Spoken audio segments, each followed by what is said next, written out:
Hijack. क्या आपने नाम कभी सुना है? किसी भी सभा, कार्यक्रम, वाहन या विमान को गलत इरादे से अपने नियंत्रण में लेना हाईजैक कहलाता है। शोले मूवी या गदर मूवी का वो सीन तो आपने देखा ही होगा, जब धर्मपाजी शोले में ट्रेन को अपने काबू में ले लेते हैं या फिर सनी पाजी गदर मूवी में ट्रेन अपने काबू में ले लेते हैं। इस तरह के वाक्यों को हाईजैक कहा जाता है। कुछ ऐसा ही हुआ था 27 अक्टूबर 2009 को। आइए घटना को क्रमबद्ध तरीके से समझते हैं। दिनांक 27 अक्टूबर 2009 को ट्रेन नंबर 22824 नई दिल्ली भुवनेश्वर राजधानी एक्सप्रेस, जो टाटा नगर के रास्ते चलती है, अपनी मंजिल नई दिल्ली के लिए रवाना होती है। ये ट्रेन हफ्ते में 4 दिन चलती है। एक सामान्य दिन की तरह ये राजधानी एक्सप्रेस अपनी मंजिल के लिए तैयार थी। सभी अपने अपने परिजनों को इस प्रख्यात ट्रेन में बैठाने के बाद अगली सुबह उनके दिल्ली पहुंचने के इंतजार में थे। आईसीएफ कोच वाली राजधानी ट्रेन के जलवा उस समय देखते ही बनता था और इसमें आई जरा सी भी शिकायत दिल्ली में बैठे रेल मंत्रालय तक गूंजती थी। ट्रेन के डिपार्चर के बाद लोगों ने अपना अपना लंच खत्म किया और इस खूबसूरत यात्रा का आनंद लेने में लग गए। दूसरी तरफ ट्रेन भी शहरों को पार करके अब गाँव, खेतों और जंगल के रास्ते अपनी मंजिल की तरफ बढ़ चली थी।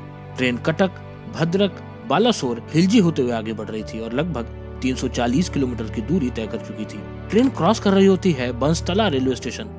समय हो रहा था दोपहर के 2:45। बंसतला रेलवे स्टेशन झारग्राम के निकट मिदनापुर डिस्ट्रिक्ट में पड़ने वाला एक छोटा सा रेलवे स्टेशन है, पर यहाँ एक अनहोनी उनका इंतजार कर रही थी। ट्रेन के लोको पायलट्स ट्रैक पर रेड फ्लैग और लकड़ियों का ढेर देखकर समझ जाते हैं कि आगे कुछ गड़बड़ है।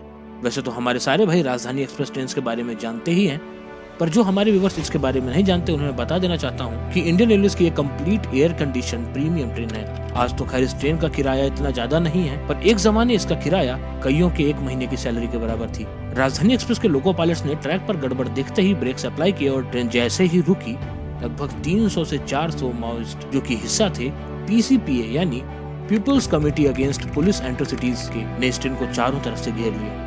क्योंकि कंप्लीट ऐसी ट्रेन है, इनके कोचेस को कोच अटेंडर्स अंदर से बंद रखते हैं। माओइस्ट ने तुरंत ही इंजन पर चढ़कर लोको पायलट्स को काबू में किया। इसके बाद कोचेस पर अंधाधुंध पथराव करना शुरू कर दिया। शीशे तोड़ दिए गए। सबके हाथ में कुल्हाड़ी, फावड़ा और इस तरह के बहुत सारे हथियार थे।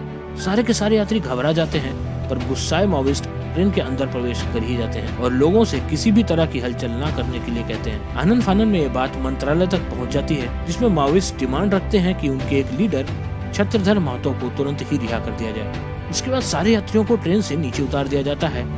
दूसरी तरफ हाई अलर्ट पर सीआरपीएफ को एक्टिवेट कर दिया जाता है। 150 के करीब सीआरपीएफ के जवान और 20 लोकल पुलिस की जवानों की टुकड़ी रवाना होती है मौका वारदात के लिए। इस बीच रेस्क्यू पर निकली एक जीप, जिसमें कुछ पुलिस वाले घटनास्थल के लिए निकले होते हैं, ब्लास्ट का शिकार हो जाती है, जिसमें पुलिस कर्मियों को गंभीर चोटें भी आती हैं। उधर माओइस्ट ने ट्रेन में जगह जगह अपनी डिमांड लिख दी होती है, पर माओइस्ट को भी पता चल चुका था कि सीआरपीएफ एक्टिवेट हो चुकी है, जिस पर वो धमकी देते हैं कि सीआरपीएफ को ना भेजा जाए वरना अंजाम बुरा हो सकता है। इधर सरकार भी बातचीत के लिए राजी हो जाती है। इस सब में 5 घंटे से भी ज्यादा समय लग जाता है।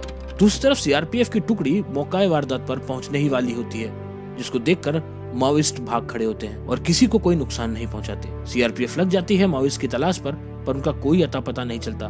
वो उसी जंगल में वापस चले जाते हैं जहाँ से वो आए थे।